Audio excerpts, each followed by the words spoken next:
Hello, hello. It seems that I'm only excited for two things throughout the year, and that is the arrival of spring and the arrival of autumn, which is the season that we're currently going into, the season of falling leaves. So naturally, I also want to cozy up with a bunch of books that just scream fall. I don't know. Something like that. So today I would like to talk about a bunch of books that I either did read or wish to read in the upcoming few months. I've managed to gather 23 books that I would like to talk about, which is quite a lot. So I hope that this doesn't end up being a too long of a video, but also because there's plenty of them, I've noticed that they all are part of different genres or just vibes. So to make both your life easier watching this and my life discussing this, I categorize them, and the first category we're going to talk about are some witchy magical books, which I feel like are at this point a trademark of autumn and spring. Starting off with my witchy magical books, we have Off the Wild by Elizabeth Womheim. This is a book that I'm currently reading, and it is a rather short one. So we're following this character, Eris. Eris has created a family of his own. He would take into custody all the children that would be given away or just not being taken care of by people. All of them kind of gain some new powers, like they get wings or beaks or horns, anything of that sort. And this tree that they're all living under is withering away, and that is obviously concerning to Ares because he's also losing his powers. So alongside the help of one human rando, two of them decide to save the tree and, well, their lives. It is a story about found families, and so far the way the scenes would be written between Ares and all these children, I wanna cry the whole time. I don't know, it's just written in a very cute way, and I hope it stays that way. I love wholesome stories about found families, which is something we will notice later on through the list of mine. The next book that I want to talk about is The Ladies of Grace Adieu by Susanna Clarke, which is a collection of short stories that I'm not sure if all of them or just some of them are set in the same universe as Jonathan Strange and Mr. Norrell. I'm fine with not getting the whole context of all these stories, but I am very interested in reading this. All of these short stories are being marketed at least as fairy tale-esque. I think just some of them are just fairy tales. And fairy tales are for all seasons, but I think specifically the most magical one is autumn. So that's what I'm gonna occupy myself with this month, I believe. The next book is Where the Dark Stands Still by Anya Poranek. And the reason why this book flew into my radar is for one specific reason. And that is that it is inspired by Slavic stories, primarily Polish folklore, I believe. The cover looks gorgeous. That's also one of the reasons why I decided to pick it up. So I really can't tell you any more about it, honestly. I haven't even looked into the synopsis of the book. I just saw that the character was called Liska Radost, and Radost means joy, and I was just thinking, hell yeah, I'm gonna read that. Plus it's just, it looks like it's in a magical forest. I'm obsessed with magical forests, okay? So I need this for myself. Speaking of magical forests, another one that I do believe can be put in the same category as that is Bitterthorn by Kat Dunn. And I actually found out about this book because somebody in the comment section in one of the videos mentioned it. So thank you for that. Like, the only thing that I do know about this story is that it's gothic and lesbian. And I also kind of just the same way with Where the Dark Stands Still, didn't even think about reading a bit more because I'm already sold. Like, you don't have to sell it to me anymore, okay? Also, it has like some thorns on the cover and castles. I don't know, it looks cool. It looks cool. So I'm definitely interested. I think I could have told you a bit more about the plot lines of these stories that I say I'm gonna read, but at the same time, wouldn't it be fun for both of us to just like start reading a book without any prior knowledge of it? I think that can always be, it's kind of 50-50. You're either gonna be very happy that you didn't read anything about it, or you're gonna think, I should have probably known what I was going into. But for the next two books, I do know what they are about. Well, one of them at least I know more of than the other because I've read them.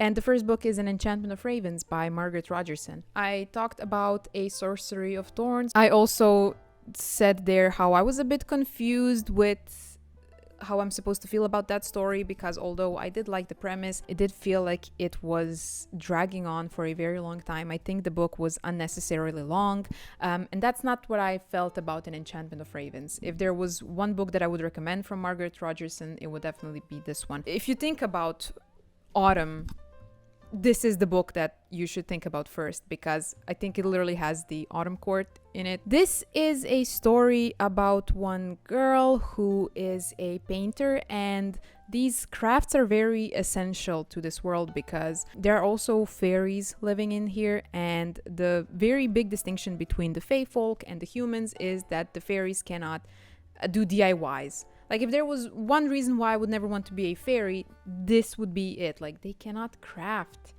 That's sad. And we're following her and this very naughty prince who needs to retake his kingdom, I believe. I say I believe, even though I did read this because I read it quite a long time ago.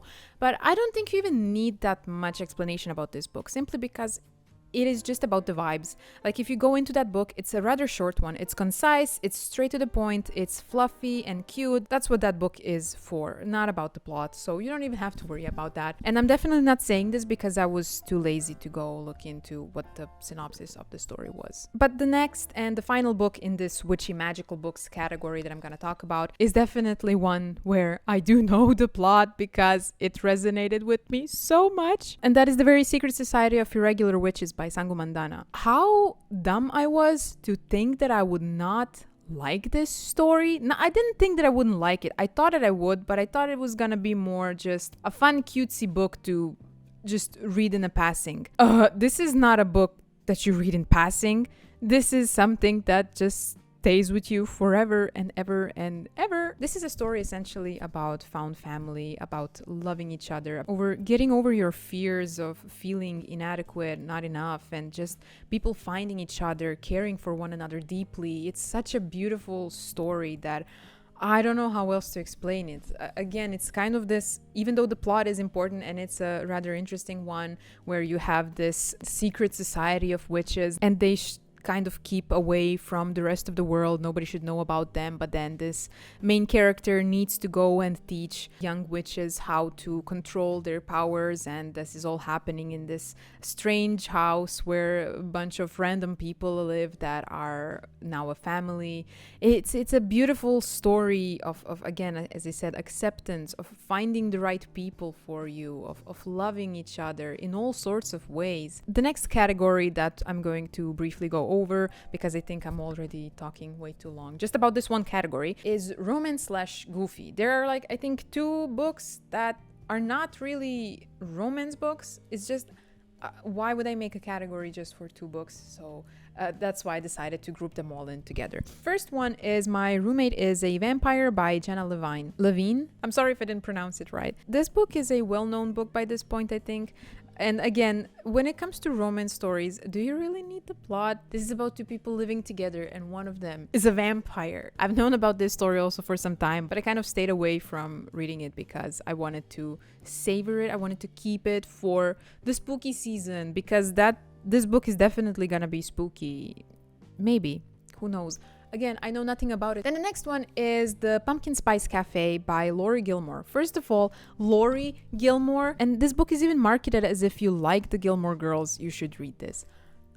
How lucky can you be with your name? To be honest, I've read some comments about this, that it has sort of an insta-love and that there is a lot of miscommunication, which does make me, unfortunately, not want to read this, but I still wanted to put it in this whole section because it's called The Pumpkin Spice Cafe. I also know that it's a part of a series. I think there is also a cinnamon bun bookstore, I don't know, and there's also a Christmassy one. So there's a whole series of these cozy, cute romance stories if you wish to read them. Now the next one is a book that felt very similar to the vibes of The Very Secret Society of Irregular Witches, and that is Rewitched by Lucy Jane Wood. This book is gonna come out, I think, in a week, at least as from the moment that I'm filming this. And it just looks like a story about a person trying to get their life back together, and in the process of finding that, they also find love. Last 2 books that I want to talk about are in this category are not romance novels, and this is the goofy category. The first one is Adventures of a Vegan Vamp by Kate Lawley. This title feels the same as the Kimberly Lemming ones. That Time I Got Drunk and Saved the Demon. I also know that she has a new book coming out with aliens and lions, dinosaurs as well. I can't wait for that, honestly. Kimberly Lemming, I think, is my most read author this year. Hell yeah. Actually, no, I think she was stopped by Cassandra Clare because I'm reading all of Mortal Instruments right now. It's okay. It's okay. I'll get it back to the right course, I swear. But yeah, Adventures of a Vegan Vamp. How does that work? It just sounds funny. One of my friends actually read it and recommended it to me if I want a goofy read, so I decided, yeah, hell yeah. I think it's supposed to be sort of a mystery book because the main character turns into a vampire, but I do believe there's like some murder mystery going on, so she also has to solve that while also dealing with being a vegan vampire. This one I do feel like I just want to get into, no questions asked. Let's just go and see what it is about. And the last one is Garlic and the Vampire by Brie Paulson. This is a graphic novel, if I remember correctly. It looks cute. The art style looks adorable. I think there's also a sequel to this, Garlic and the Witch. It just sounds super fun. There's a bunch of graphic novels that I've noticed that are in this whole autumn season aesthetic, so to speak. If you have any recommendations, please let me know. This was the one that I found. There's also a bunch of other ones that I did.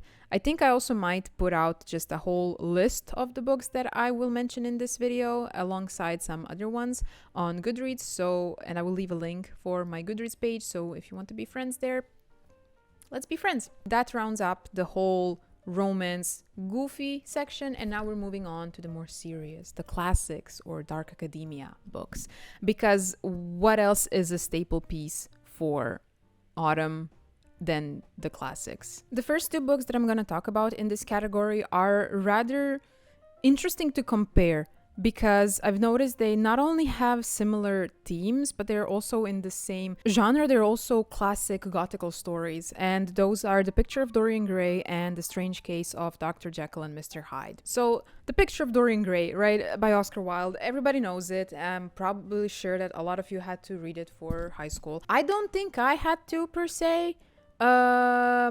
Yeah, I don't remember. Or even if I had to, I didn't, because I was a rebel. But this was my first time reading it, and the reason why I picked up both of these books is because those are the book club books for September. And I normally wouldn't have picked them up by myself. And this is one of the things that I mentioned about me constantly thinking that I'm not gonna like a book and then they surprise me. So I'm not sure if they surprise me because my expectations are so low or they're just that good. But in the case of The Picture of Dorian Gray, it is just that good. Now, as I said, I really would like to compare these two books. Honestly, I can make a whole video about The Picture of Dorian Gray and its themes, and also about Dr. Jekyll and Mr. Hyde, because they were very influential on the whole genre. These books made me realize how much I like reading about very flawed, not even flawed, just borderline psychopathic characters. They're just psychopaths, all of them. They're meanies, okay? You're just reading about a bunch of meanies doing mean things and then mean things happening to them. I don't know if I also can be categorized as a crazy person, because the whole time I was reading these books, I was just laughing. I was smiling. Every time something horrendous would happen, I would be like, hell yeah, let's go. But maybe it's because I knew what I was getting myself into. One of the things, for example, for Dr. Jekyll and Mr. Hyde is that there is a huge plot twist at the end, so to speak, but I'm pretty sure all of you already know what the plot twist is. So reading this book nowadays can be less entertaining maybe than if you read it in the 19th century. Why didn't you read it in the 19th century? And specifically for Dr. Jekyll and Mr. Hyde, it's kind of in a way like you already know who the murderer is, but you're trying to figure out who exactly is that person. And that's, I guess, the entertaining aspect of Dr. Jekyll and Mr. Hyde.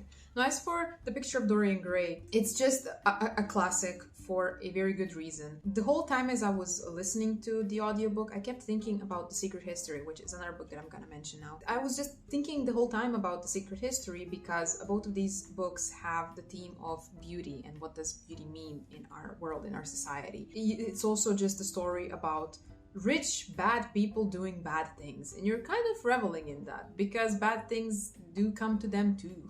But I guess an interesting thing about The Picture of Dorian Gray is that, especially in this character of Henry, the whole time he was in the scene, I kept thinking about, you know how they always say you have an angel and the devil on your shoulders? He's the devil on your shoulders. He's the one who makes very bad arguments, but he makes them sound so good that you're just thinking, maybe, yeah, makes sense, why not? So that's basically what happens to Dorian Gray in this story. But speaking of The Secret History, I guess I can just go into this whole dark academia books, and one of the books that definitely influenced the whole dark academia aesthetic that kind of got it going is The Secret History by Donna Tartt. Actually, all of these books that I've placed here are kind of my dark academia pile that I have curated, and I do plan on making a video about the whole dark academia aesthetic, so I will talk more about these books when the time comes for that. But nevertheless, The Secret History, I do know that Donna Tartt was inspired by a lot of different authors. The whole book talks about ancient Greek philosophers and their writings and everything. But I do also see Gothic influences in this story now after I read Dorian Gray. There is a lot of interesting elements in both of these stories. There's this theme, as I said, of beauty in a quite twisted way in all of these stories. Some other dark academia books that I can recommend. Well, I've talked about Piranesi already, so I'm not gonna recommend it anymore. But A Study in Drowning by Ava Reid. This is more YA. Like, this is not as dark as A Secret History, I have to say. I mean, it has dark elements in it, and themes that it talks about are incredibly important. But it does feel a more YA, which I do believe it's marketed that way. But when I went to read it, I didn't know that, so it kind of caught me off guard. But anyways, that's not something that's important now. I don't know why I'm even talking about it.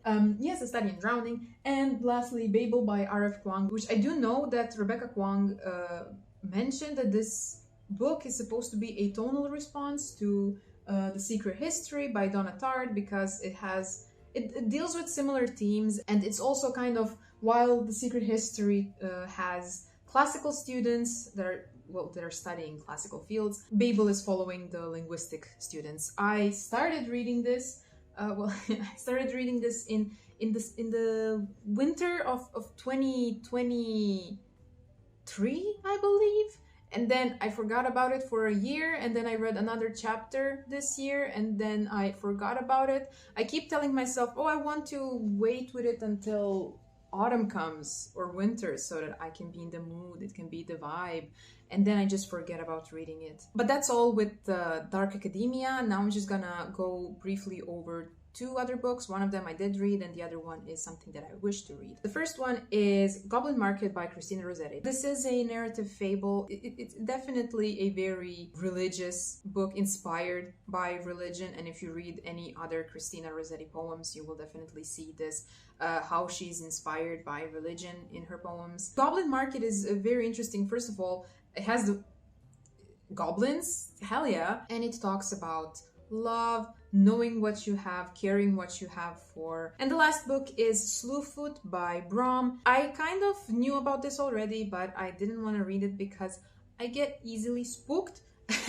That was also one of the reasons why I thought I would not want to read Dr. Jekyll and Mr. Hyde or The Picture of Dorian Gray, because I don't like reading spooky stories. But I've grown to appreciate spooky books, and I think Slewfoot might be a good introduction to it. If you have some spooky books that are not too spooky for me to read, please let me know. I would like to read them. We're at the final category, yay! And that is history/educational books. So I've noticed, for example, Dark Academia, right? A very popular aesthetics.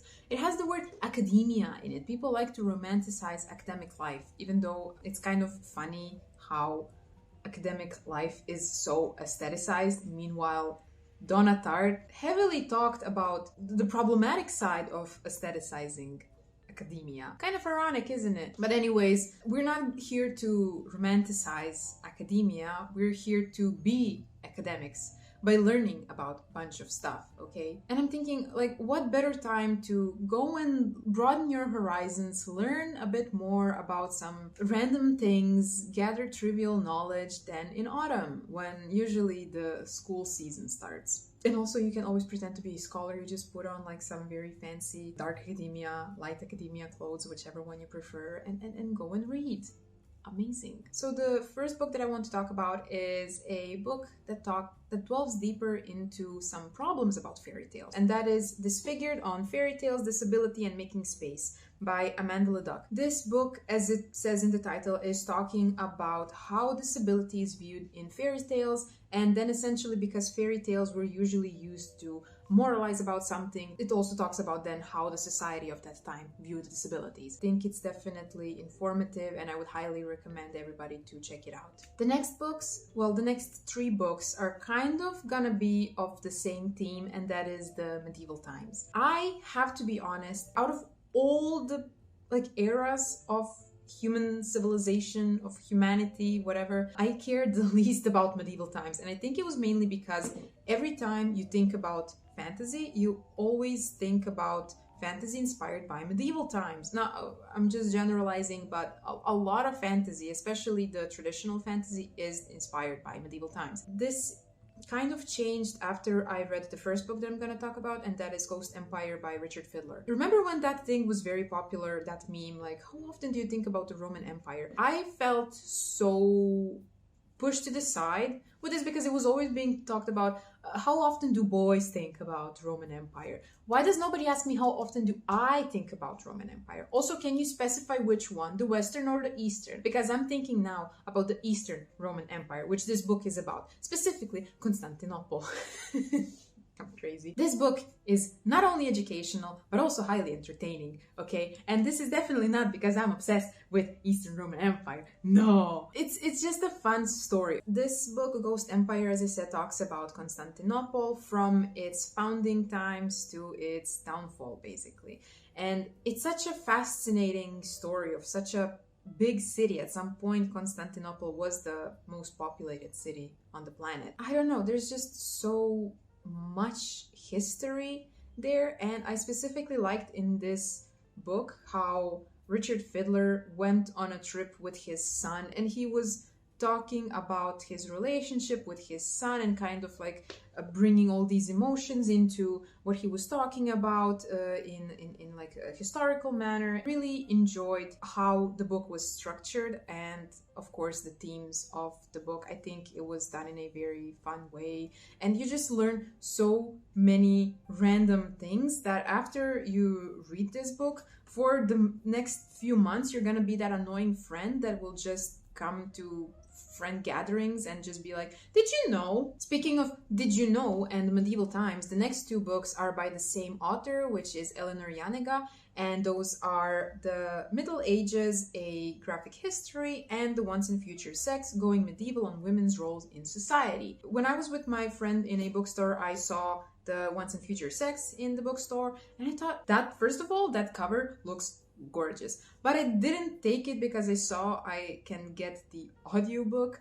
I'm kind of now regretting that I didn't get it as a physical copy. It's really good. I was kind of skeptical going into the story, I do have to be honest, because I never know what to expect. Like, is it going to be a bit more like social commentary, or is it going to be heavily historical and like trying to find more like accurate depictions and everything? And it was kind of both, because this author, I do believe, is also a professor and that specializes in the Middle Ages, so it was really interesting to read more about it. And also in the Middle Ages, it's kind of like a graphic novel, not completely, but it's kind of a book with illustrations. And I think this one I enjoyed a lot as well, because it just makes the whole learning about medieval ages more accessible to everybody. I think the language that the author uses is highly accessible and easy to understand and comprehend. It definitely corrected a lot of the stereotypes that I believed in when it comes to the Middle Ages, how they're always considered the dark times and everything. With any type of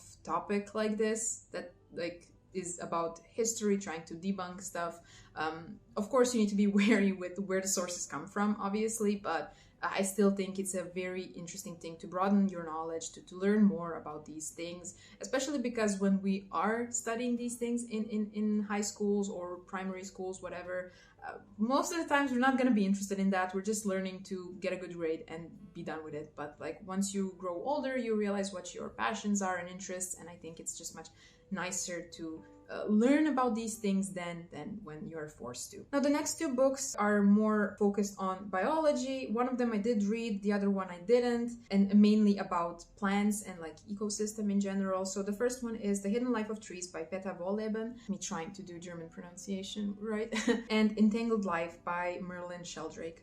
Entangled Life I still haven't read, and that one is about fungi. And come on, what else says autumn than mushrooms? Even though I do believe most of the people would rather read fantasy stories where, you know, mushrooms are just imagery. But why not take it to the next level and read about mushrooms and how important fungi are in our ecosystem, okay? Which you do also learn a bit about in The Hidden Life of Trees. This one really got to me. You will, if you read this book, afterwards you will not see trees in the same way that you do.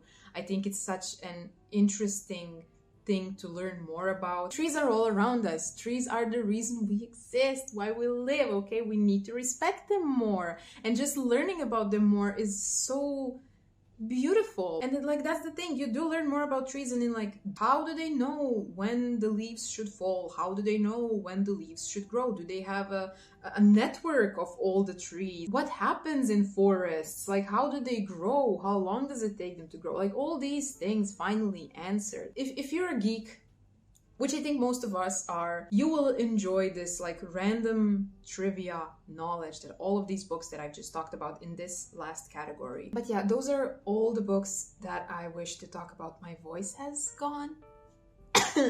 Just to reiterate, we've talked about countless books. I've separated them into a couple of categories based on what the vibes of the books are. And I do hope you either get to reread some of the books, because I did talk about a lot of the very popular books, but I do believe I also kind of tried to include some that are not as well known. So I do hope you got a variety of books to pick from. Anyways, I hope you enjoyed this video. Again, there's already plenty of books that I did mention, but I still want your recommendations, specifically what I mentioned for the graphic novels and the spooky books, but not too spooky, okay? But also anything else. What are the books that you're gonna read this fall? Grab yourself a nice cup of tea and enjoy this season. Hope you're having a wonderful day, and I'll see you next time. Bye bye!